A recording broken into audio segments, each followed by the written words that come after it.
What makes Mikey Moore such an elite talent? This weekend, Academy product Mikey Moore became the youngest player to start a Premier League game for Spurs for 31 years, since Stephen Carr in 1993. This won't come as a shock for most Spurs fans, as Moore has been making noise for a while, especially during this season's Europa League cameos, where he recently won a Man of the Match award against AZ Alkmaar.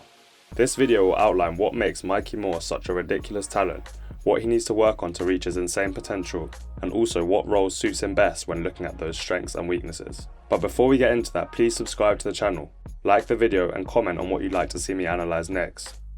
Please also follow me on X at LilyWhiteLab for more analytical Spurs content. But without further ado, let's get into it.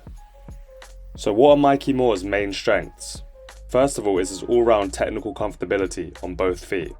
Regardless of the type of pass he receives, the ball is always under his spell, which means his next action is always set up well. In essence, his first touch is always deliberate and directional for what he wants to do next. His ball control is brilliant. This means he finds it easy to manipulate the ball out of tight areas and makes him very hard to dispossess. Pairing this with his ability to fake and feint, it means he's able to get away from defenders with ease in small spaces and over small distances, where a small change in direction can throw them off. You will often see him in tight areas slaloming through 2 or 3 challenges at a time, as once he's got that momentum he can change direction with ease and take multiple players out of the game. He will often show the ball to an opponent to almost tease them into putting a challenge in, and then quickly divert the ball away and come out in space. In terms of direct 1v1s, this can also be devastating. His comfortability in both cutting inside and going onto his slightly but not by much weaker left foot means he's unpredictable. His feints can be devastating, whether that's to cut inside to shoot, or fake and accelerate down the line for a cross. You may be thinking the answer to defend a player with this dribbling ability is to stand off them and not dive in, forcing them to make a different decision. However, this is where Mikey Moore is so special. He's just as good a passer as he is dribbler. He can pull off a range of passes, slide balls through the gaps, curl passes into the opposite winger's path. He even has a bit of a specialty where he cuts across the pitch and uses the outside of the foot to put in an attacking teammate, which we saw him do for Johnson against AZ. So if you stand off Moore, he can be just as devastating, with his creative passing. This is what makes him such a nightmare to defend. The same brilliant technique applies to his shooting, off both feet. He has a few different types of his shot in the locker already. The whip shot into the far corner, the low drive back across goal after cutting inside, or even the near post roof of the net finish, often on his weaker left foot, so you definitely don't want to let him shoot. So what are Moore's current weaknesses? I think for me there is one main weakness that is holding him back at the moment, and that's just his physicality and intensity. This is by no means surprising. He is 17, a literal child.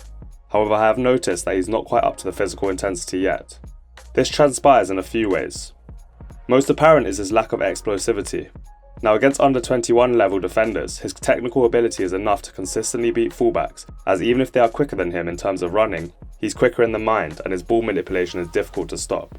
However, the Premier League means fullbacks who are often at least 2 of physical, smart, or brilliant defenders. I do think Moore can get the better of his fullback at times, but I worry about his lack of explosivity.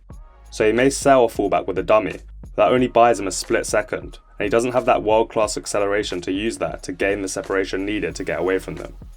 Sometimes a split second is all you need to then deliver your final action, but when you're young, that conviction and confidence is not always there. Sometimes his technique will be enough to beat his fullback, but most of the time he'll need runners around him to utilise that creative passing instinct he has. We've seen how nicely weighted his passes are to overlapping or underlapping teammates already. The other slight weakness with his physicality is just his engine. He seems to struggle with the pressing intensity for a full 90 minutes at the moment. Sometimes after a sprint he needs a small breather to get back up to speed, which again is to be expected. These physical attributes are extremely likely to develop because he's so young. Gym work and natural growth into his body, and we are likely to see improved acceleration and stamina. This, alongside the development of his game IQ and repetition of final actions in matches, means he will no longer need as much separation and only needs an inch to hurt the opposition. So what position and role do I think suits Mikey Moore the best? For me, Mikey Moore's future lies inside the pitch. I think he is best in the tight areas where he can get in the pockets and hurt teams drifting just in front of their back line. His combination play and creative passing, alongside his incredible ability to dribble out of pressure, means I want a player like him constantly touching the ball. You want play to almost run through a player of that ilk, similar to the likes of Neymar and Hazard. Now this doesn't necessarily mean he doesn't line up on the flank for us, but you want him to be able to roam and hurt teams inside the pitch. A touchline winger role would be wasted on him in my opinion. His lack of pure speed may also be harmful in him carrying out that role, although I think he could do it to a competent level. If he is to play out wide, you'd want the likes of Udogie to overlap him, so that he has that space to drift in field and create or shoot. Or to use that reverse ball to feed the fullback, like we've seen so far.